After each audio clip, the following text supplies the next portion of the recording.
கிறிஸ்தியேசுவில் அன்புமிக்க சகோதர சகோதரிகளே, நற்கருணை ஆண்டவருடைய பிரசன்னத்திலே ஒன்றாக இணைந்து அவருடைய ஆசீரையும் இரக்கத்தையும் பெற உங்கள் ஒவ்வொருவரையும் அன்போடு அழைத்து நிற்கின்றோம். இன்றைய இந்த வழிபாட்டிலே பல்வேறுபட்ட கருத்துக்களுக்காக, தேவைகளுக்காக செபிக்க இருக்கிறோம். சிறப்பாக சாட்டி திருத்தலத்திலே பணியாளராக பணிபுரிகின்றவர்கள், அவர்களுடைய குடும்பங்கள், வெண்புறவி துணை பங்கு மக்கள் அனைவருக்காகவும், வெளிநாடுகளில் வசிக்கின்ற சிறப்பாக போர்கன் மற்றும் நோர்வே நாட்டில் வசிக்கும் தாயக உறவுகள், லண்டன் மாநகர் மற்றும் பெரிய பிரித்தானியாவில் வசிக்கும் தாயக உறவுகள், பிரான்ஸ் நாட்டில் வாழும் தாயக உறவுகள், பிரான்ஸ் நாட்டிலே வாழுகின்ற திருவாளர் சுந்தரமூர்த்தி பாஸ்கரன், இலங்கையிலே மங்கும்பான் அல்லப்பட்டியிலும் மற்றும் நல்லூரிலும் வாழுகின்ற அவருடைய உறவுகளுக்காகவும், ஆஸ்திரேலியா நாட்டில் வாழும் உறவுகள், சுவிட்சர்லாந்து நாட்டில் வாழும் குடும்பங்கள், ஜெர்மனி நாட்டில் வாழும் குடும்பங்கள்,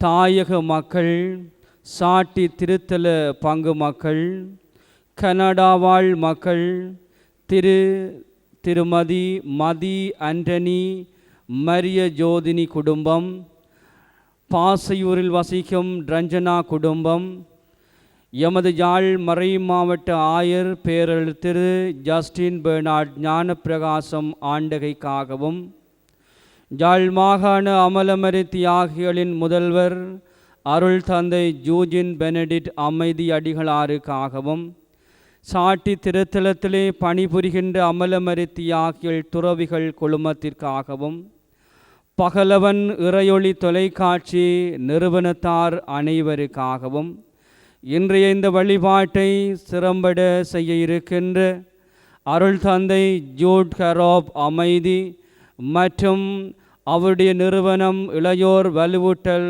நிலைய அங்கத்தவர்கள் அனைவருக்காகவும், வைத்தியசாலைகளில் அனுமதிக்கப்பட்டிருப்போர், சுகையினமிட்டிருப்போர், சிறப்பாக அருள் தந்தை ஜெபதாசன் சோமாலை தாச சபை அவருடைய தாயார் திருமதி கட்பலாங்கரி, கொரோனா தொற்று நோயினால் பாதிக்கப்பட்டிருப்போர், தனிமைப்படுத்தப்பட்டிருப்போர், கொரோனா தொற்று நோய்க்கு எதிராக போராடுகின்றவர்கள், வைத்தியர்கள், வைத்திய பணியாளர்கள், வெளிநாட்டு பயணத்திற்காக காத்திருப்போர் அனைவருக்காகவும், மேலும் அருட் சகோதரி அஞ்சலிகா கார்மேல் சபை மற்றும் கார்மேல் சபை அருள் சகோதரிகள், புனித டொன் பொஸ்கோ பாடசாலைக்காகவும் இந்த நற்கருணை வழிபாட்டிலே உருக்கமாக மன்றாடுவோம். இவர்களுடைய தேவைகள் நிறைவேறும்படியாக ஆண்டவருடைய ஆசீரும் இரக்கமும் நிறைவாக பொழியப்பட வேண்டி இந்த நற்கருணை வழிபாட்டிலே பக்தியோடு வரம் வேண்டுவோம்.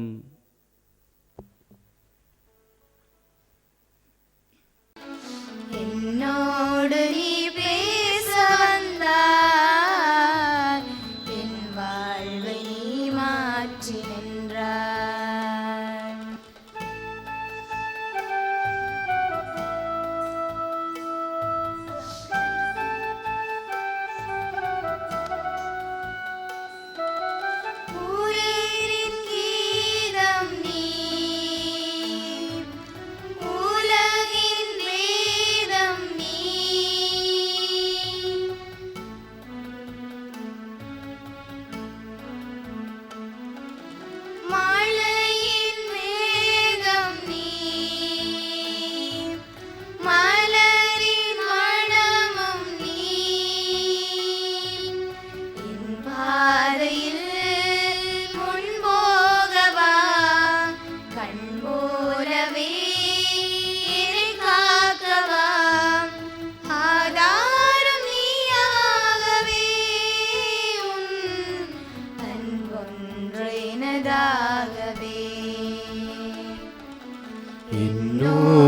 நீ பேச வந்தாய், என் வாழ்வை நீ மாற்றி நின்றாய்.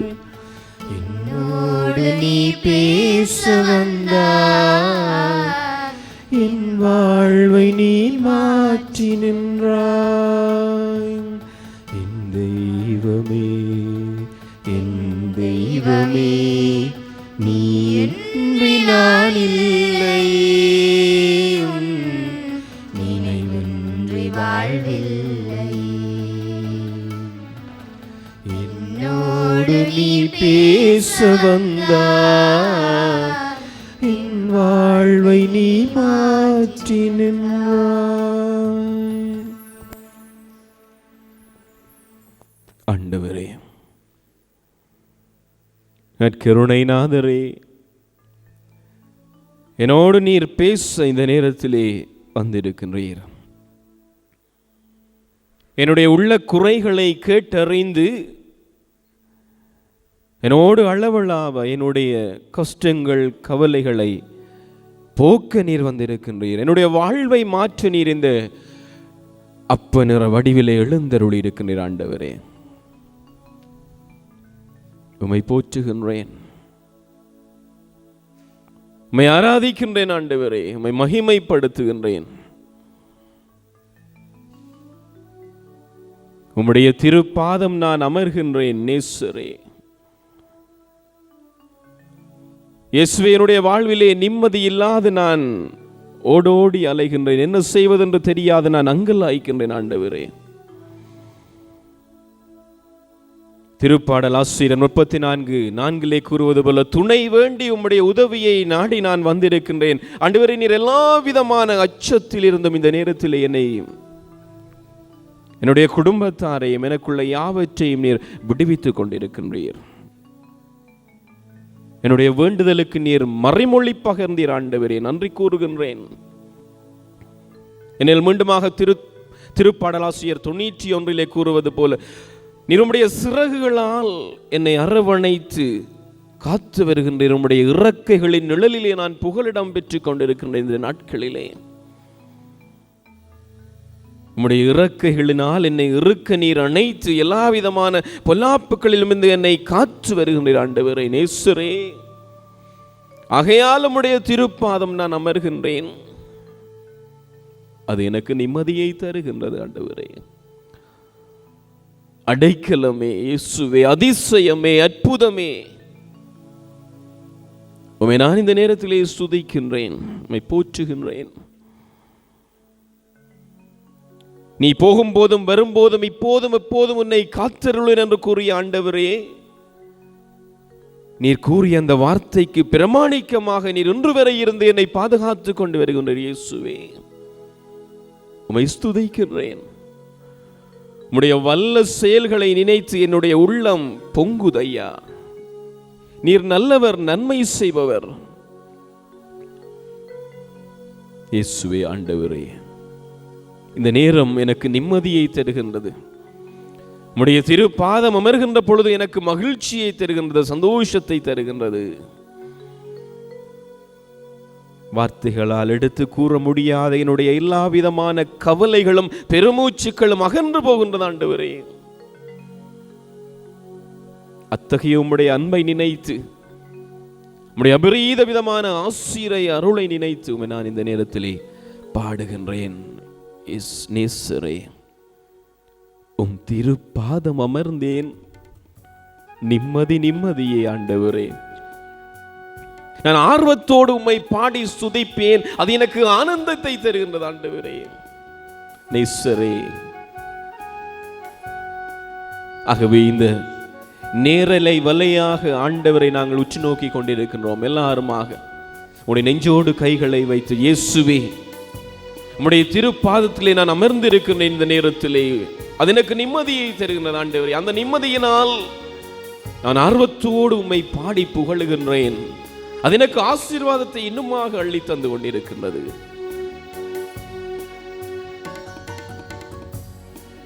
நேசரே, உம் திருப்பாதம் அமர்ந்தேன், நிம்மதி நிம்மதியே. பாடுவோமா?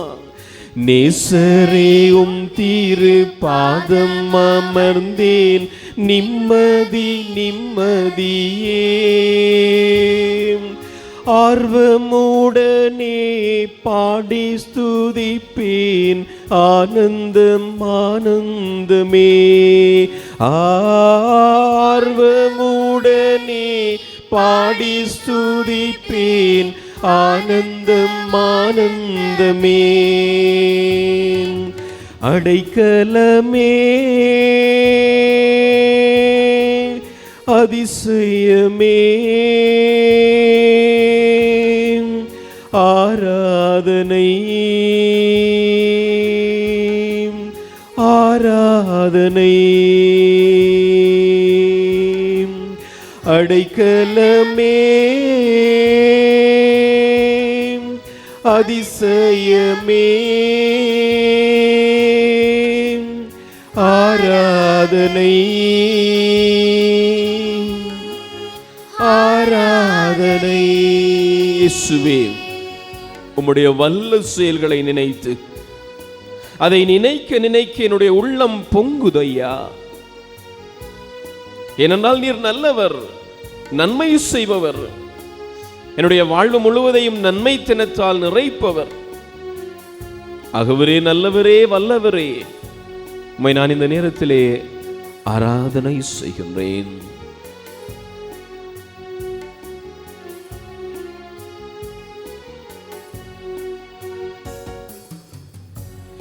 உம்வல்ல செயல்கள் நீனைந்து நீனைந்து உள்ளமே பொங்குதையா. உம்வல்ல செயல்கள் நீனைந்து நீனைந்து உள்ளமே பொங்குதையா. நல்லவரே, நன்மை செய்பவரே, நன்றி நன்றி ஐயா. நல்லவரே, நன்மை செய்பவரே, நன்றி நன்றி ஐயா. நல்லவரே, வல்லவரே, ஆராதனை ஆராதனை. பாடுவோமாம். நல்லவரே, வல்லவரே, ஆராதனை ஆராதனை. இயேசுவே, நேசரேயும் திரு பாதம் அமர்ந்தேன் நிம்மதி நிம்மதியே. ஆர்வமுடனே பாடி துதிப்பேன், ஆர்வமுடனே பாடி துதிப்பேன் ஆனந்தம் ஆனந்தமே. ஆர்வமுடனே பாடி துதிப்பேன் ஆனந்தம் ஆனந்தமே. ஆர்வத்தோடு நாங்கள் ஆண்டவரை பாடியிருக்கிறோம். ஏனென்றால் அவர் நல்லவர், வல்லவர், நன்மைகள் செய்பவர், எங்களுடைய பாவங்களை போக்கி எங்களை பரிசுத்தமாக்குபவர். அனுமதிக்க சகோதரங்களே, எங்களுடைய வாழ்க்கையை நாங்கள் சற்று பின்னோக்கி பார்ப்போம் என்றால் ஆண்டவருடைய நன்மைத்தனங்கள் நிறைந்திருக்கின்றன. மனிதர்களாகிய நாங்கள் பல தடவைகளிலே எங்களுடைய வாழ்வின் நிலைகளை மற்றவர்களுடைய வாழ்வின் நிலைகளோடு ஒப்பிட்டு ஆண்டவரை நோக்கி முறையிட்டு கொண்டிருக்கிறோம். ஆண்டவரே, அவன் அப்படி இருக்கின்றான், நான் என்னுடைய வாழ்க்கை ஓட்டையாக இருக்கின்றதே, என்னுடைய வாழ்க்கையில் நான் எத்தனை முயற்சிகள் எடுத்தாலும் அதற்கு பலன் கிடைக்கவில்லையே, நான் உம்மை நாடுகின்றேனே, உம்முடைய பிள்ளையாக இருக்கின்றேனே, உமக்கு பிரியமான காரியங்களை நான் செய்கின்றேனே, ஆனால் என்னுடைய வாழ்க்கையே இப்படி ஒரு சோகமாக இருக்கின்றது, மாறி மாறி பிரச்சனைகள் வந்து கொண்டிருக்கின்றன. ஆனால் மிக்க சோழர்களை நாங்கள் சிந்தித்து பார்ப்போம் என்றால்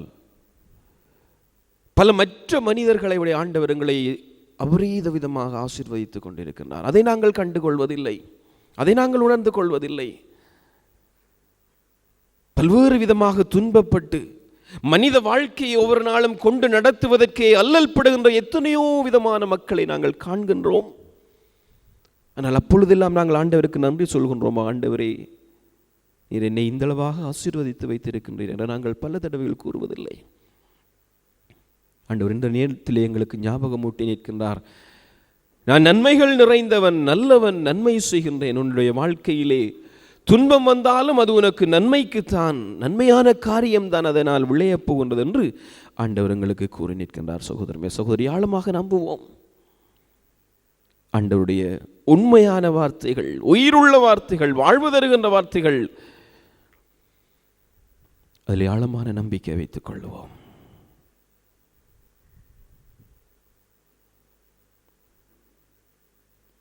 மனிதர்களாகிய எங்களை ஆண்டவர் இந்த உலகத்திலே படைத்து வாழ்வித்துக் கொண்டு வருவதன் நோக்கம் என்னவென்றால்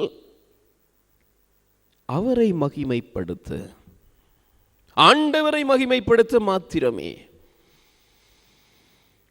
பல தடவைகளில் எங்களுடைய மனித இயல்பு என்னவோ, எப்பொழுதும் நாங்கள் தான் மகிமைப்படுத்தப்பட வேண்டும், எல்லா இடங்களிலும் என்னை பற்றி தான் பேசப்பட வேண்டும், என்னுடைய புகழ் ஓங்க வேண்டும், என்னுடைய பெயர் எல்லாருடைய நாவுகளிலும் ஒலிக்க வேண்டும், என்னை பற்றி எல்லாரும் புகழ்ந்து பேச வேண்டும், என்னை மாட்சிப்படுத்த வேண்டும், மகிமைப்படுத்த வேண்டும் என்று நினைப்பது ஒரு மனித இயல்பு. ஆனால் ஆண்டவர் அந்த இயல்புக்கு எதிராக சென்று எங்களை வெறுமையாக்க அழைக்கின்றார். எங்களை வெறுமையாக்க, எங்களை தாழ்த்த, எங்களை உடைக்க, எங்களை துறக்க, எங்களை அர்ப்பணமாக்க, தியாகம் செய்யத்தான் ஆண்டவர் அழைக்கின்றார். ஆகவே அந்த தியாகத்திலே, அந்த உடைத்தலிலே, அந்த விட்டு கொடுத்தலிலே, அந்த வறுமையாக்கலிலே ஆண்டவர் மகிமைப்படுத்தப்பட வேண்டும், ஆண்டவருடைய நாமம் ஓங்க வேண்டும். அதான் எங்களுடைய மனித வாழ்வின், ஏன் கிறிஸ்தவ வாழ்வினுடைய அழைப்பாக இருக்கின்றது. பல தடவைகளிலே நாங்கள் எங்களை மகிமைப்படுத்தி, நான் என்ன காரியம் செய்தாலும் மற்றவர்கள் என்னை பாராட்ட வேண்டும் என்று நாங்கள் எண்ணி செய்த காரியங்களை நினைத்து இந்த நேரத்தில் இந்த ஆண்டவரை பார்த்து மன்னிப்பு கேட்க அழைக்கப்படுகின்றோம். என்னை வெறுமையாக்கினேன், ஆண்டவரை உம்மை மகிமைப்படுத்தினேன். நான் யார் ஆண்டவரை? ஒரு வெறும் களிமண் தானே, ஒரு மனிதன் தானே, ஒரு தூசு தானே, ஒரு மனுஷி தானே, நான் ஒன்றுமில்லை. உம்முடைய கைகளிலே நான் ஒரு சிறு குழந்தை, உடைந்த மட்கலம். பல்வேறு விதமான வாழ்வின் சுமைகளினால், சோதனைகளால் நான் ஒவ்வொரு நாளும் உடைந்து கொண்டிருக்கின்றேன், நொறுங்கிக் கொண்டிருக்கின்றேன்.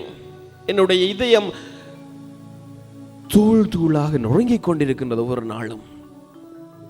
இதற்கெல்லாம் காரணம் ஆண்டவர் கூறுகின்றார், நீ உன்னுடைய வாழ்க்கையிலே உன்னை மகிமைப்படுத்த நீ தேடிய சந்தர்ப்பங்களும் மனிதர்களும் தான் உன்னை அவமானத்துக்குள்ளாக்குகின்றார்கள், உன்னுடைய வாழ்க்கையை உடைக்கின்றார்கள், நொறுக்குகின்றார்கள். இந்த மனிதர்களோடு சேர்ந்தால் அவர்கள் என்னை புகழுவார்கள், என்னை பாராட்டுவார்கள்.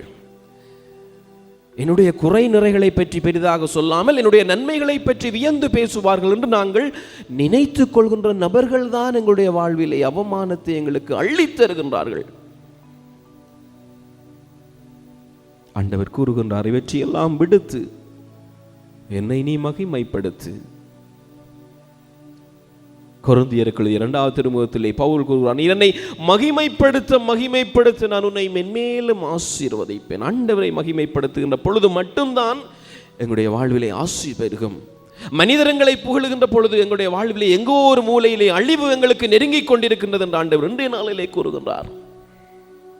மனிதர்களுடைய இந்த மாயையான பேச்சுக்கு நாங்கள் மயங்கி போகாமல், எடுபட்டு போகாமல் ஆண்டவரை மகிமைப்படுத்தி அவரை ஆசீர்வதிக்கவும், இவ்வளவு காலமும் ஆண்டவரை மகிமைப்படுத்தாது இருந்த சந்தர்ப்பங்களை நினைத்து மன்னிப்பையும் வேண்டி உருகிய உள்ளத்தோடு ஆண்டவரை பார்த்து இந்த பஜனை மூலமாக அவருடைய மன்னிப்பை இறைஞ்சி நிற்போம்.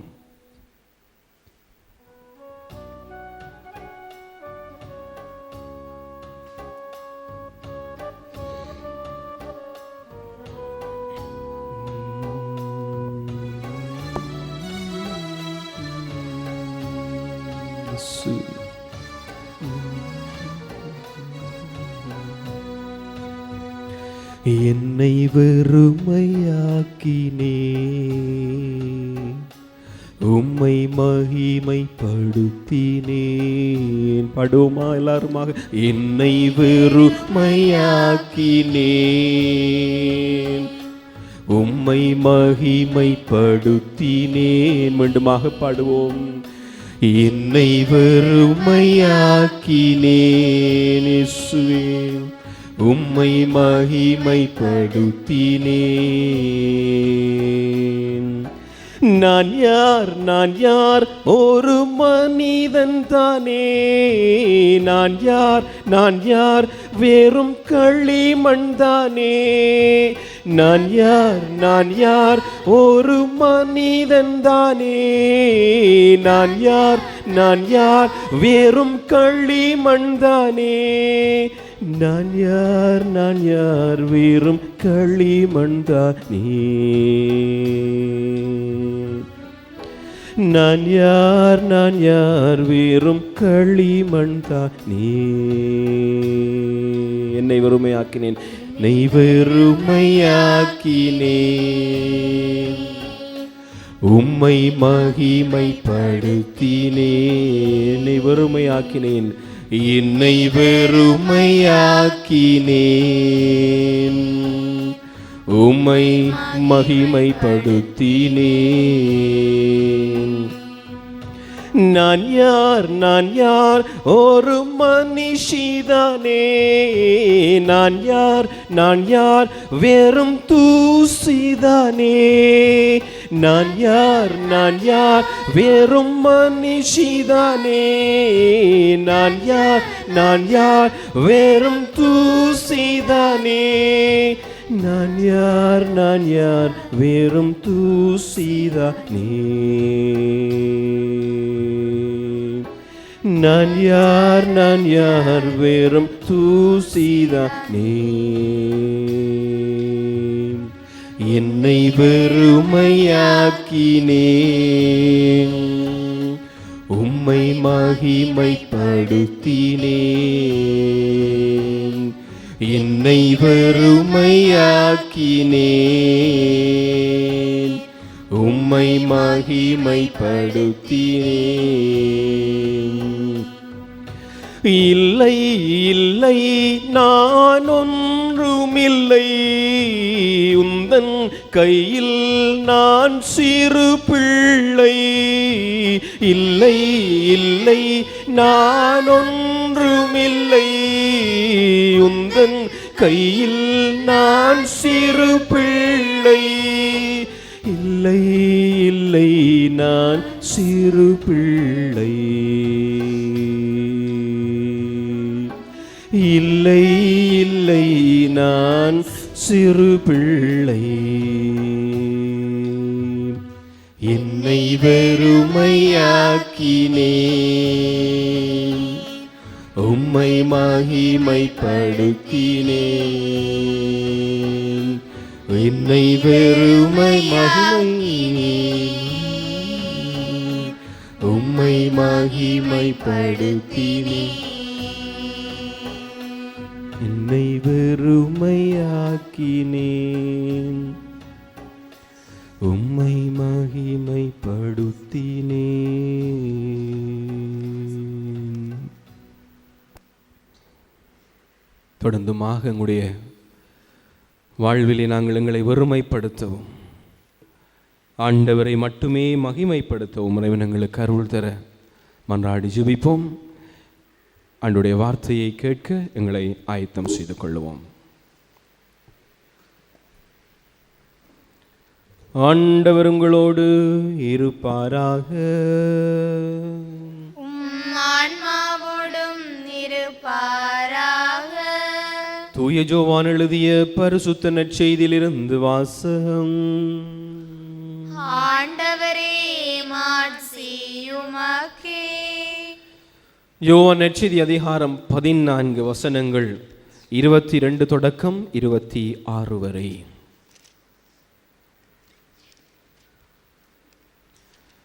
சீடர்கள் அவரிடம்,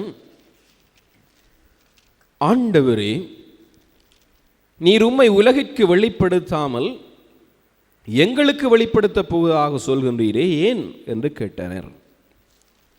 அதற்கு இயேசு பின்வருமாறு கூறினார்: என் மீது அன்பு கொண்டுள்ளவர் நான் சொல்வதை கடைப்பிடிப்பார். என் தந்தையும் அவர் மீது அன்பு கொள்வார். நாங்கள் அவரிடம் வந்து அவருடன் குடிகொள்ளுவோம்.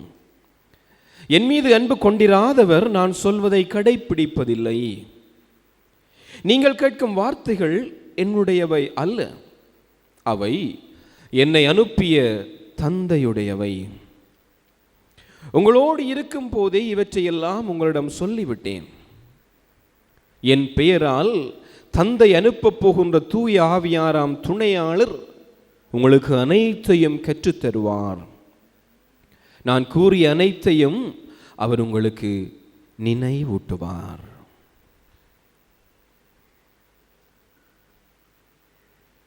வாழ்வுதரும் கிறிஸ்து இயேசுவின் நற்செய்தி.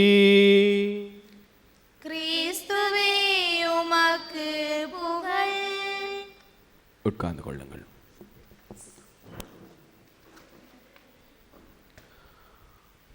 நம்முடைய இயேசுவுக்குள்ளே எனக்கு பிரியமான சகோதர சகோதரிகள், இந்த நேரத்திலே எங்களுடைய எல்லா விதமான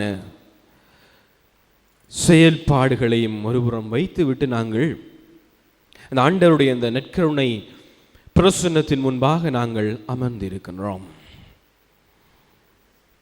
பாடல்களின் மூலமாக ஆண்டவரை நாங்கள் போற்றி புகழ்ந்து அவரை மகிமைப்படுத்தி கொண்டிருக்கின்றோம்.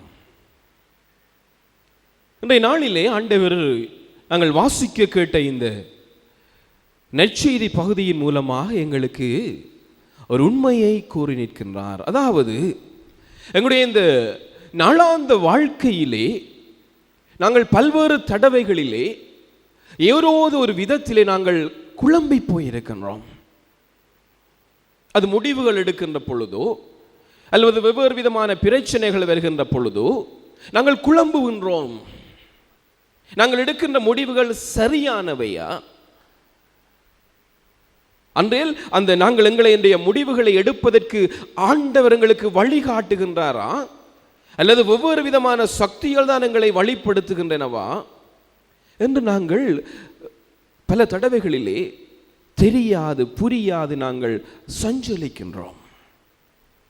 எங்களை வழிநடத்துபவர் இறைவன் தானா? இன்றைய நாட்களிலே என்னுடைய வாழ்விலே இந்தந்த காரியங்கள் எல்லாம் நடந்து கொண்டிருக்கின்றதுவே, என்னுடைய வாழ்க்கை நான் நினைத்ததற்கு எதிர்மாறாக நடந்து கொண்டிருக்கின்றது. நான் எப்படியெல்லாம் வாழ வேண்டும் என்று நினைத்தேன், எப்படியெல்லாம் என்னுடைய வாழ்க்கை அமைய வேண்டும், எப்படியெல்லாம் என்னுடைய குணங்கள் எல்லாம் இருக்க வேண்டும் என்று நினைத்தேன். ஆனால் என்னை அறியாமலே என்னுடைய வாழ்க்கை இவ்வாறு சென்று கொண்டிருக்கின்றதுவே, எனக்கு என்ன நடந்திருக்கின்றது எனக்கே தெரியவில்லை என்று பலர் முறையிடுவதை நாங்கள் கேள்விப்பட்டிருக்கின்றோம். முறையிடுகிறார்கள் பலர்கள். இன்னுமாக பலர் கூறுகின்றார்கள், அவன் நன்றாக இருந்தான், நல்ல பையனாக இருந்தான், நல்ல பிள்ளையாக இருந்தான், இப்பொழுது அவன் நாசமாக போய்விட்டான், அவன் ஏன் இப்படியெல்லாம் செயற்படுகின்றான் என்று எங்களுக்கு தெரியாமல் இருக்கின்றது. கவலையாக இருக்கின்றது அவனை பார்க்க. அவனை பற்றி நாங்கள் இப்படியெல்லாம் கனவு கண்டு கொண்டிருந்தோம், இப்படியெல்லாம் தாறுமாறாக வாழ்ந்து கொண்டிருக்கின்றானே என்று எங்களுடைய வாழ்விலே பலர் கூறுவதை நாங்கள் கேள்விப்பட்டிருக்கின்றோம். இன்றைய நாளிலே இந்த வாசக பகுதியை நான் தெரிவு செய்ததன் நோக்கம் என்னவென்றால், இதை நாங்கள் தெரிந்து கொள்ள வேண்டும், விளங்கிக் கொள்ள வேண்டும். உண்மையிலே எங்களுடைய வாழ்க்கையை வழி நடத்துபவர் இறைவன் தானா? ஒரு முறை ஒரு நபர் கிட்டத்தட்ட 2 வருடங்களுக்கு முதல் நான் ஒரு இடத்திலே மறையுரை ஆற்றிய பின் ஆலயத்தை விட்டு வெளியே வருகின்ற பொழுது அவரிடம் வந்து கூறினார், அருட்தந்தை அவர்களே, நீங்கள் நன்றாக மறையுரை ஆற்றினீர்கள், அதை எனக்கு என்னுடைய மனதை நிறைவாக தொட்டிருக்கின்றது, கடவுள் உங்கள் மூலமாக என்னோடு பேசியிருக்கின்றார் என்றுதான் நான் இந்த நேரத்தில் எடுத்துக்கொள்கின்றேன், உங்களுக்கு நன்றி என்று சொல்லிவிட்டு அவர் தன்னுடைய ஒரு வாழ்வின் சிறிய ஒரு அனுபவத்தை என்னோடு பகிர்ந்து கொண்டார். அவர் கூறினார், ஃபாதர், நான் ஒரு பரம ஏழையாக இருந்தேன், ஆனால் நான் நினைத்து கொண்டேன் மிகப்பெரிய ஒரு பணக்காரனாக நான் வர வேண்டும், மிகப்பெரிய ஒரு பணக்காரனாக செல்வந்தனாக நான் மாற வேண்டும், வெகு விரைவிலே மாற வேண்டும், 1 வருடத்துக்குள்ளே நான் மாறிவிட வேண்டும் என்று நான் ஆசைப்பட்டு ஒரு மந்திரவாதியிடம் நான் சென்றேன். அவர் எனக்கு பல காரியங்களை கூறினார். இந்த காரியங்களை ஆற்ற வேண்டும், அதற்கு கொஞ்சம் பணமும் செலவாகும், ஆனால் அதைவிட நீர் பல மடங்கு நீர் செல்வந்தராக மாறுவீர், என்னை நம்பும் என்றெல்லாம் எனக்கு ஆசை வார்த்தைகள் கூறி என்னை மயக்கி என்னிடம் இருந்த எல்லா விதமான செல்வத்தை நான் இழந்து விட்டேன். என்னிடம் எல்லா விதமான செல்வம் இழந்தா பிறகு அவர் என்னை பார்த்து கூறினார், உமக்கு ஒரு மகள் இருக்குத்தானே, அந்த மகளை என்னிடம் கூட்டி வாரும், அவளை வைத்து நான் உம்மை செல்வந்தனாக்குகிறேன் என்று கூறினார். நோயிற்று என்னுடைய மகளை. அப்பொழுதுதான் எனக்கு ஒருவர் கூறினார், நீங்கள் இந்தியாவில் இருக்கின்ற அந்த தியான இல்லத்துக்கு செல்லுங்கள் என்று கூறிய பொழுது நான் வெகு சிரமப்பட்டு பண கஷ்டத்தின் மத்தியிலும் வெகு சிரமப்பட்டு ஒருவாறு கடன்பட்டு நான் அந்த இடத்துக்கு சென்றேன். அங்குதான் ஆண்டவர் என்னோடு பேசினார். அந்த பேசிய ஆண்டவர் என்னுடைய மகளை குணமாக்கினார். என்று நான் செல்வந்தனாக வேண்டும் என்று ஆசைப்படவில்லை, ஆண்டவருக்கு பிரியமான ஒரு வாழ்க்கையை ஏழ்மையிலும் வாழ நான் ஆசைப்படுகின்றேன், மகிழ்ச்சியாக இருக்கின்றேன் என்று கூறினார். அன்புமிக்க சகோதரங்களே, இவ்வாறு ஏதோ ஒரு இது சம்பந்தமான ஏதோ ஒரு நிகழ்வுகள் சம்பவங்கள் எங்களுடைய வாழ்க்கையிலே நிகழ்ந்திருக்கலாம். உண்மையிலே நாங்கள் எண்ணிக்கொள்ள வேண்டியது எதுவென்றால், இப்படிப்பட்ட துன்பங்கள், சோதனைகள், சவால்கள் மனித வாழ்க்கையிலே சகஜமாக வருகின்றது. அது பொருட்கள் மூலமாக அந்த சோதனைகள் சவால்கள் வரலாம், மனிதர்கள் மூலமாக வரலாம், பல்வேறு விதமான தேவையில்லாத ஆசைகளினால் வரலாம். இப்படியெல்லாம் வருகின்ற பொழுது இது உண்மையிலே இது இறைவனுடைய சித்தமா, அன்றையில் இது சாத்தானுடைய தீய ஆவியினுடைய செயற்பாடாக என்று நாங்கள் சிந்திக்க அழைக்கப்படுகிறோம். பல தடவைகள் நாங்கள் சிந்திப்பதில்லை. சிந்திக்காது ஆசை மேலிட்டால் நாங்கள் அதற்குள்ளே நாங்களே சென்று விழுந்து விடுகின்றோம்.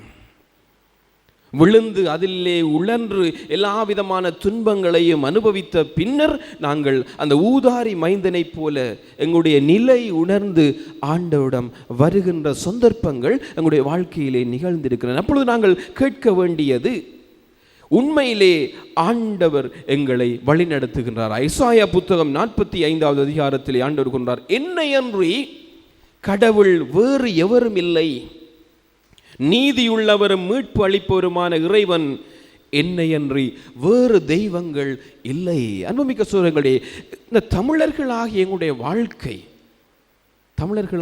வாழ்க்கை அந்த இஸ்ராயேல் மக்களுடைய வாழ்க்கையை பெரும்பாலும் ஒத்திருக்கின்றது. அவர்கள் தங்களுடைய வாழ்க்கையிலே பல்வேறு விதமான பிரச்சனைகளை, பல்வேறு விதமான அயல் நாட்டவர்களால், இடப்பெயர்வுகளால், பட்டினியால், துன்பங்களால், இயற்கையின் செயற்கையின் சீற்றங்களால் பல்வேறு துன்பங்களை அனுபவித்தார்கள். நாங்களும் எங்களுடைய வாழ்க்கையிலே பல்வேறு துன்பங்களை அனுபவித்தோம். அவர்கள் ஆண்டவருக்கு எதிராக அவரை மறுதலித்து தாங்கள் நல்வாழ்வு வாழ வேண்டும் என்பதற்காக ஒவ்வொரு விதமான காரியங்களை செய்து வேற்று தெய்வங்களை, பொய் தெய்வங்களை வழிபட்டு தங்களுடைய வாழ்க்கையை தாங்களே அவர்கள் மாய்த்து கொண்டார்கள். இறுதியாக ஆண்டவரை நோக்கி முறையிடுகின்றார்கள். ஆண்டவர் இரக்கத்தின் மேலிட்டினால் பல்வேறு இறைவாக்கினர்கள், அரசர்கள், நீதி தலைவர்கள், தீர்க்கதரிசிகள் மூலமாக அவர்களை தன்னுடன் அழைத்து வருகின்றார்கள். இன்னும் சொற்ப காலத்தில் அவர்கள் மீண்டுமாக அந்த வேற்று தெய்வங்களை நாடி செல்கின்றார்கள். இவ்வாறு மாறி மாறி அவர்களுடைய வாழ்க்கை அமைந்து கொண்டிருக்கு. அதுபோலதான் பல தடவைகள் எங்களுடைய வாழ்க்கையிலும் இவ்வாறு தான் இருக்கின்றது. பல்வேறு விதமான வாழ்வின் சவால்களின் மூலம் ஆண்டவர் எங்களுக்கு தன்னுடைய இருப்பை உறுதிப்படுத்தி இருந்தும் நாங்கள் வேற்று தெய்வங்களை, ஒவ்வொரு விதமான காரியங்களை, ஆண்டவருக்கு புறம்பான செயற்பாடுகளிலே நாங்கள் ஈடுபட்டு வருகின்றோம். அதனால் எங்களுடைய வாழ்க்கையிலே எங்களை வழிநடத்துவது இறைவனாக என்று கூட நாங்கள் தெரிந்து கொள்ள முடியாத அளவிற்கு எங்களுடைய உள்ளங்கள் மந்தமாகி போயிருக்கின்றன. எங்களுடைய கண்கள் பார்க்கின்ற சக்தியை பெற்றிருந்தும் குருட்டுத்தன்மையோடு நாங்கள் வாழ்ந்து கொண்டிருக்கின்றோம். அன்புமிக்க சகோதரங்களே, புனித பவுல் கலாத்தியருக்கு எழுதிய திருமுகம் 3ஆம் அதிகாரத்திலே கூறுகிறார், பஞ்ச பூதங்களிடம் திரும்பி போய் அவற்றுக்கு மீண்டும் அடிமைகள் ஆவதற்கு நீங்கள் விரும்புவது ஏன்? நாள், மாதம், காலம் என்று ஏன் நீங்கள் பார்க்கின்றீர்கள்? பல்வேறு விதமாக எங்களுடைய வாழ்க்கையில் நாங்கள் கத்தோலிக்க கிறிஸ்தவர்களாக இருந்தாலும் நாங்கள் ஒவ்வொரு காரியங்களுக்கு நாங்கள் அடிமைப்பட்டுத்தான் வாழ்ந்து கொண்டிருக்கின்றோம். ஆண்டவரையும் கேட்போம், அதையும் ஒரு கால் நாங்கள் நாடி பார்ப்போம். இதில் என்ன வந்து விட்டது? ஆண்டவரும் எங்களோடு இருக்கின்றார், ஆனால் அதையும் ஒருக்க நாங்கள் ட்ரை பண்ணி பார்ப்போம். நாங்கள் நினைக்கின்ற சந்தர்ப்பங்கள் அது ஒரு வாடிக்கையான ஒரு காரியமாக மாறிவிட்டது. ஒரு முறை என்னை ஒருவர் வந்து கேட்டார், ஃபாதர், நீங்கள் நல்ல வடிவாக கட்டிடமெல்லாம் கட்டுறீங்களாம் ஃபாதர், நீங்கள் கட்டிடம் வெகு விரைவாக கட்டி முடிக்கிறீங்கள், எங்களோட வீட்டுக்கும் ஒருக்காக வந்து கல்லை வச்சு விடுங்க ஃபாதர். சரி, நான் வருகிறேன். 12 மணிக்கு வாங்க ஃபாதர். 12 மணிக்கு சரியாக வாங்க. அப்படின்னு அந்த வெட்ட வெள்ளிக்கிழ அந்த வெயிலுக்குள்ள அது பரவாயில்ல ஃபார், உங்களை நாங்கள் காரில் வந்து ஏற்றி கொண்டு போய் உங்களுக்கு வடிவாக குடையெல்லாம் பிடிச்சி உங்களுக்கு வேர்க்காத மாதிரி உங்களுக்கு எல்லாம் செய்து உங்களை அனுப்பிவிடுவோம். 12 மணிக்கு வாங்க ஃபாதர். ஏன் 12 மணிக்கு? எங்களோட வீட்டுக்கு அங்கால ஒரு ஆள் இருக்கிறார், அவர் சொன்னவர், அதுதான் நல்ல நேரமாம், அப்போதான் ராகு காலமாம், சூரியன் உச்சத்தில் நிற்கிறானாம். உச்சத்தில்ண்டா தான் கூரை இப்படி எழும்புமாம், கூரை அப்படி சூரியனை பார்த்த மாதிரி எழும்புமாம்.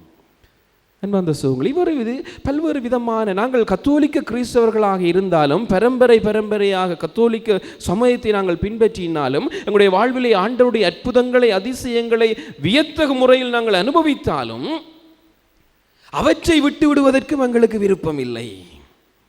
அவற்றையும் நாங்கள் முயற்சி செய்து பார்ப்போம் என்று நாங்கள் எங்களுடைய வாழ்க்கையில் ஒரு மாறுபட்ட தன்மையோடு உறுதியான முடிவெடுக்க முடியாது நாங்கள் எங்களுடைய வாழ்க்கையை வாழ்ந்து கொண்டிருக்கிறோம். ஆண்டவர் கூறுகின்றார் இன்றைய நாளிலே, நீங்கள் என் கட்டளைகளை நிறைவேற்றி, லேவியர் புத்தகம் 26ஆம் அதிகாரத்தில், நீங்கள் என் கட்டளைகளை நிறைவேற்றி அவற்றிற்கேற்ப நடந்தால், நீங்கள் என்னுடைய கட்டளைகள் நிறைவேற்றி அவற்றுக்கேற்ப நடந்தால் ஏற்ற காலத்தில் நான் மழை பெய்ய செய்வேன், ஏற்ற பலன்களை உங்களுடைய நிலம் உங்களுக்கு தரும், நிலத்தின் மரங்கள் தங்கள் கனிகளை தரும், நாட்டிற்கு அமைதி அருளுவேன், என் உறைவிடத்தின் நடுவில் நீங்கள் குடி வாழ்வீர்கள்.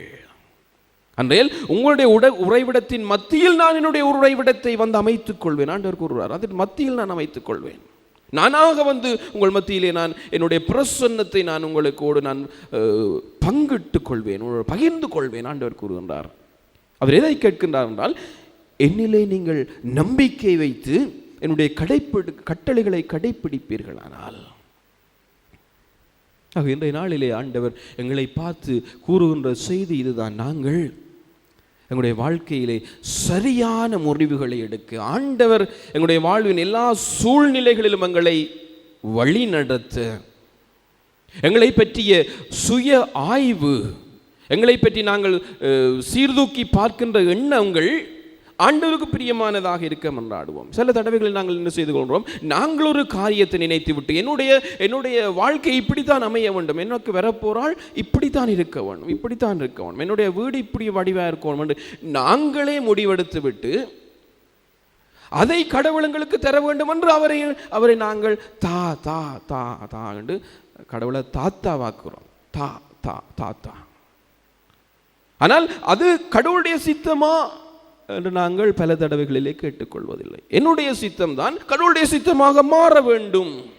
எப்படியாவது கடவுள் அவர் மாறணும், மனம் மாறணும், அவர் மாறணும். மாற வேண்டியது நாங்களாக இருக்கணும். மிக்க சகோதரங்களே, கண்களை மூடிக்கொள்வோமா. இயேசுவே, எனக்கு ஒரு வரத்தை தாரும், நான் உம்மை விரும்புகின்ற வரத்தை தாரும். எனக்கு வரம் ஒன்று கேட்கின்றேன் இயேசுவே, நான் உன்னை விரும்ப வரம் கேட்கின்றேன், உம்மை நான் விரும்ப வரம் கேட்கின்றேன். இந்த காரியங்களை விடுத்து என்னுடைய வாழ்விலே நான் நிம்மதி இழந்து இருக்கின்றேன். இன்றும் என்றும் எப்பொழுதும் நான் உம்மை விரும்ப எனக்கு வரம் தாரும். ஆண்டவரே, என்னை தேற்றி நீர் உயிர் கொடுக்கின்றீர், உம்முடைய வார்த்தையை நான் நம்புகின்றேன், உம்மை விரும்ப வரம் தாரும் இயேசுவே.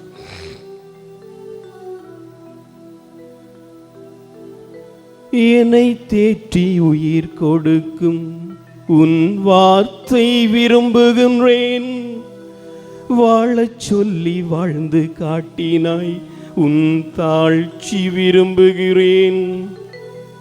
என்னை தேற்றி உயிர் கொடுக்கும் உன் வார்த்தை விரும்புகின்றேன். வாழச் சொல்லி வாழ்ந்து காட்டினாய், உன் தாழ்ச்சி விரும்புகிறேன். பலர் வீழ்ச்சி கழிச்சியானாய், உன் வீரம் விரும்புகின்றேன். பலர் வீழ்ச்சி கழிச்சியானாய், உன் வீரம் விரும்புகின்றேன். சிலுவைகளை சிதைத்து கொண்டாய், உன் கொள்கை தாங்கி நின்றாய். விரும்புகின்றேன் விரும்புகின்றேன், வரம் ஒன்று கேட்கிறேன் இயேசுவே. நான் உன்னை விரும்ப வரம் கேட்கின்றேன். வரம் ஒன்று கேட்கிறேன் இயேசுவே. நான் உன்னை விரும்ப வரம் கேட்கின்றேன். நிம்மதியின் சொந்தமே, நீங்காத பந்தமே, இன்றும் என்றும் உன்னை விரும்ப வரம் கேட்கின்றேன். வரம் ஒன்று கேட்கின்றேன் இயேசுவே. நான் உன்னை விரும்ப வரம் கேட்கின்றேன்.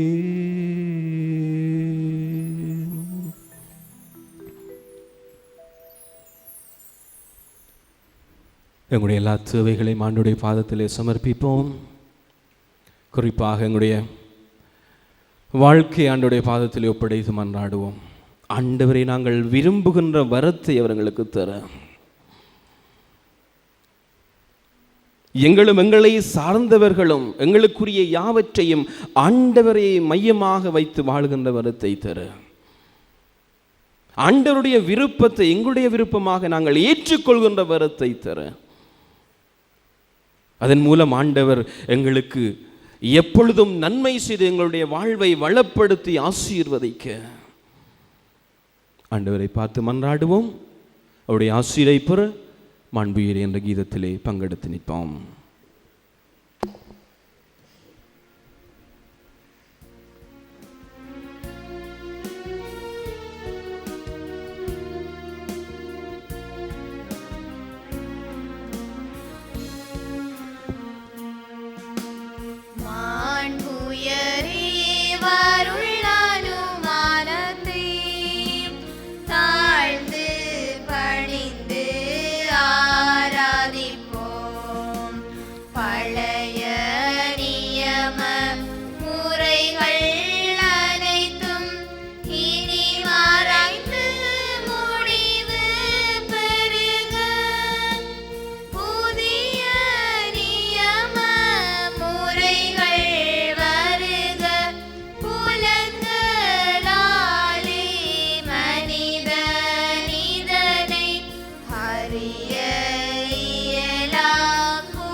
பரலோக அப்பத்தை அவர்களுக்கு எடுத்து கொடுத்தருளீனே.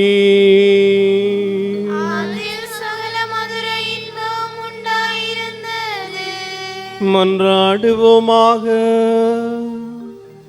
இறைவா, இந்த வியப்புக்குரிய அருளுடைய ஆழத்திலே உம்முடைய பாடுகளின் நினைவை எங்களுக்கு விட்டு சென்றீர். உம்முடைய திருவுடல் திரு இரத்தம் ஆகியவற்றின் தூய மறைபொருளை வணங்கும் நாங்கள் உமது மீட்பின் பயனை இடைவிடாமல் துய்த்துணர்ந்து மகள அருள் புரிவீராக. தந்தையாய் இறைவனோடு தூயாவியார் ஒன்றைப்பில் இறைவனாய் என்றென்றும் வாழ்ந்து ஆட்சி செய்கின்ற உம்மை மன்றாடுகின்றோ.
வாழிய மூவொரு இறைவா, வாழிய மூவொரு இறைவா, தூய மூவொரு இறைவா, இறைவா, வாழிய மூவொரு இறைவா, இணைந்த மூவொரு இறைவா, இறைவா, வாழிய மூவொரு இறைவா, படைக்கும் மூவொரு இறைவா, இறைவா, வாழிய மூவொரு இறைவா, மீட்கும் மூவொரு இறைவா, இறைவா, வாழிய மூவொரு இறைவா, அர்ச்சிக்கும் மூவொரு இறைவா, இறைவா, வாழிய மூவொரு இறைவா, தந்தை வாழிய வாழியவே, வாழிய மூவொரு இறைவா, மைந்தனி வாழிய வாழியவே, வாழிய மூவொரு இறைவா, ஆவி வாழிய வாழியவே, வாழிய மூவொரு இறைவா, வாழிய மூவொரு இறைவா.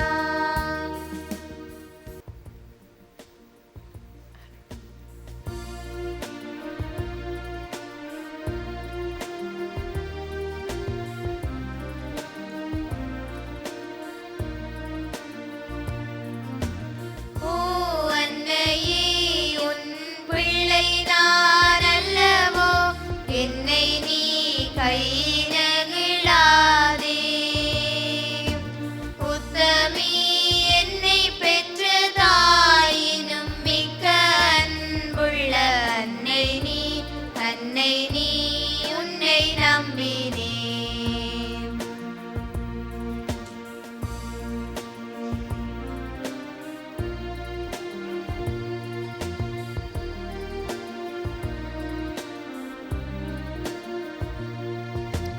உன்னத கடவுள்